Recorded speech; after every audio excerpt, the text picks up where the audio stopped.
To rebuild the North's shattered economy, Ho tries harsh collectivization measures copied from Red China.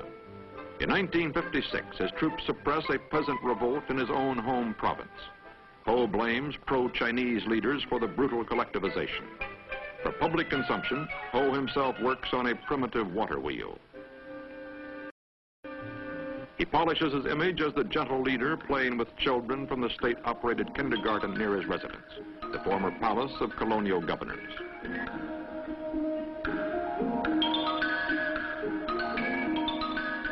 What about the man behind the image? This reporter spoke with Professor Bernard B. Fall of Howard University, whose book, The Two Vietnams, contains the first Western biography of Ho. If Ho Chi Minh were a Westerner, he would probably be known as the best public relations conscious Western ruler in the world.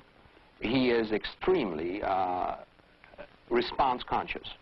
Everything is done with its effect, its ultimate effect on the populace. The uncle idea is his idea. It's Bác Ho in Vietnamese. It's Uncle Ho. Remember these words by an American officer who knew him back in '45. He says, this awfully sweet old guy. You know, well, you don't go around and call Stalin or even Gomulka or Khadr an awfully sweet guy, or even Tito. These may be at certain times not totally despicable people. But nobody will ever say of Mao Zedong he was an awfully sweet old guy. Whereas of Ho Chi Minh, this is the sort of thing come through. Now, some people say this is a 24-hour-a-day act. And it will point to the fact that when it comes down to the crunch, Ho Chi Minh in the past has at least allowed, if not ordered, the execution of some fairly old associates.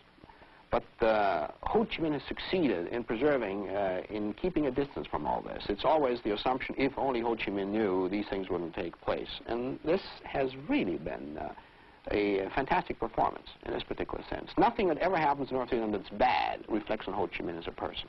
There's yet, in South Vietnam, for example, anyone who's willing to go on record insulting Ho Chi Minh as a person. I'm sure you are as aware as I of that the South Vietnamese will say a great deal about the North Vietnamese, that they're communist puppets, that they're fighting China's wars, etc., etc. But you will not find anybody who say Ho Chi Minh is a dirty bird. Some of the things that you hear in South Vietnam always is, well, when everything's been said and done, Ho Chi Minh is the George Washington of this country. And we are in the unhappy position of having to find a counter George Washington. And these people are hard to find these days, anywhere.